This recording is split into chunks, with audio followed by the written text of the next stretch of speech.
Well, gang, here it is. This is all of the wholesome four-color goodness I brought home from my local comic book store this past week. So, just a quick video to talk about my new purchases. If you like comic books, stick around.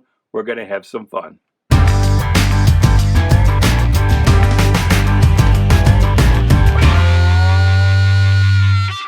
Hey there, Bubby. Welcome to Shanghai. My name is Duke, and this is a weekly haul video.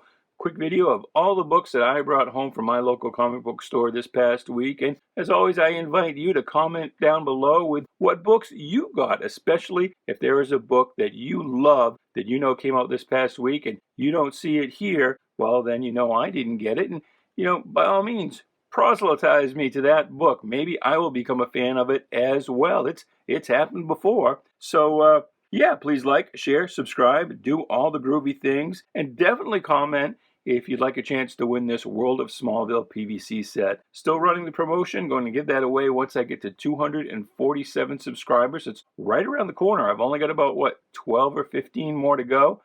And once I get to that magic number, we'll do a drawing and give this set away. So in order to enter, just be a subscriber and leave a comment down below. With that, let's not waste any time. Let's get right to the haul. You will see there are not any DC Comics here this week. The DC Comics came out on Tuesday, March 16th, and nothing on my pull list arrived this week.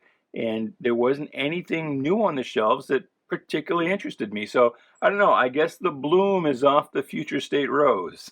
The rest of these books came out on the 17th. I didn't actually get to the shop until Friday the 19th. But, be that as it may, a new book, Black Knight, Curse of the Ebony Blade, #1. And this was just kind of, I added this to my pull list, but it was just kind of an impulse. I don't know why I did. I've just always kind of liked the Black Knight character. I don't know how good it's going to be. It does look like there's, enough going on in here that it will be, well, I won't say it's going to be, well, that's interesting. You've got the credits are about halfway into the book. Look at that.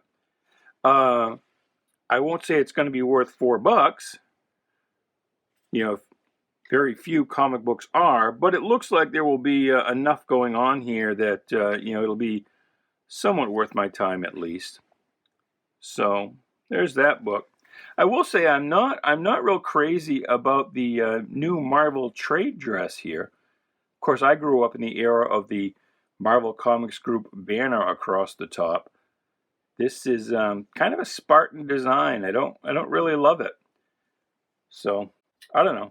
What do you think? What is your favorite Marvel logo, Marvel trade dress? What era draws you, speaks to you? Now, probably, the old Marvel Comics Group banner speaks to me just because that's what I grew up with as a kid, most likely.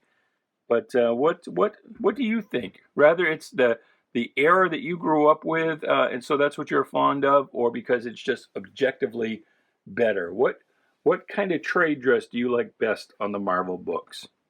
Speaking of Marvel, E-Ratic is kind of a Marvel-ish book. At least it's the character's very like early Spider-Man. It's a weird cover. This is some big head, small body kind of thing going on here. But this is an AWA book. I call it AWA. I know that the AWA stands for Artists and Writers Alliance, and so I should say AWA. It's an acronym. But AWA just sounds like a wrestling franchise. Tonight on the AWA, get it on, brother. So I call them AWA. AWA. So yeah, I have enjoyed the E-Ratic book. Although here on this cover, he's looking very much. I don't know if you're a Legion fan, if you know Gates, the little bug character from the reboot era of the Legion. He kind of looks like Gates here. But anyways, a quick look inside. Happy Hour, the 5th and not the final issue. I think this goes to 6. I haven't liked this book. This is from Ahoy Comics, and I knew after the second issue that it wasn't for me. But by that point, I was already pre-ordered up to this issue 5, so I did go ahead and pre-order issue 6 as well, just to have a complete run. But this is set in a world where the government mandates happiness, and I don't know. Maybe once I get that last one, I'll do a full review. Iron Fist, Heart of the Dragon, number 3 from Marvel. And I like this. This cover's a little washed out with the muted tones here. You know, and the kind of background fades into the foreground. But this is by Larry Hama, and I've liked this. I've liked this book pretty well, so that's been okay. Orcs. This is the second issue. This is from Boom, or their kids line, which is known as Kaboom. And when I ordered this, it was just because it looked like it would be fun. And it does still look fun now that I get a chance to really look inside. This, as I said, is the second issue, and I haven't got around to reading the first one yet. But once this is complete, I will probably go ahead and do a review. I just can't produce videos fast enough to do review videos with any kind of timeliness. So I think probably instead of reviewing each issue as it comes out, things like this, I'll wait until the series is done. Maybe get a video out in time for people who might be considering the trade paperback. Radiant Black, well, this is kind of in the same boat, isn't it? This is from Image, and we're on issue 2, and I've got one sitting around in my to-read pile. Haven't got around to it yet. On the inside, this looks like it's going to be pretty standard. So, I don't know. I think this is an ongoing. I don't think this is a limited series, so I've got to get to reading this quick, else I get too many issues in before I realize I don't like it.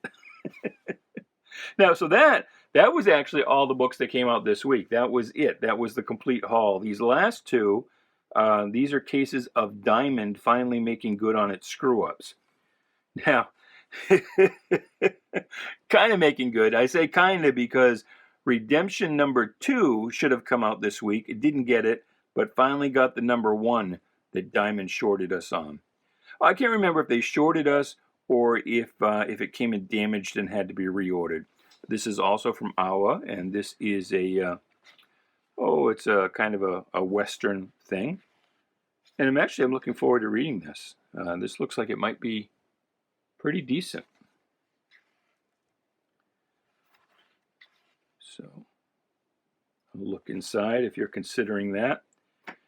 And this book, this actually came out in January, and I have issue 5. 5 has already come out, but we're just finally getting 4.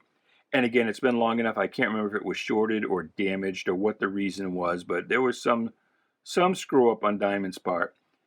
And like I said, just now getting 4 after 5 has already come out. And Penultiman, or just Penultiman, I threw an extra syllable in there. So, don't say it, I'll give you nothing. This is kind of Ahoy's take on Superman. And I have really, really enjoyed their take on Batman with the Wrong Earth Dragonfly comics.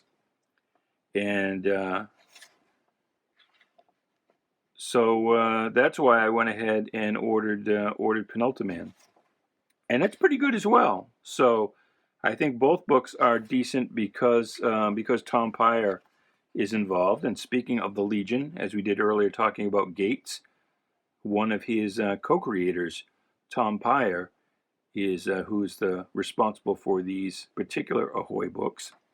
And the thing about Ahoy I like is sometimes, the story we'll read in, 8 or 10 minutes, and it's like, oh, was that worth $4? But all of the Ahoy books include these backup prose stories, and they don't have anything in particular to do with the main story, but they're usually pretty neat and interesting. It's almost, and they're all like just 2 pages. It's kind of like flash fiction. They're all very short, but it's almost like getting an old Amazing Stories or something like that.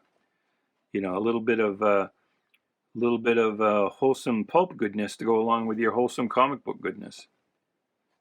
But anyway, that is it. That's everything that I bought this past week. Let me know in the comments below what you bought, or what you think about what I bought. But until the next video, here is Skeletor saying goodbye, good luck, and please be good to each other.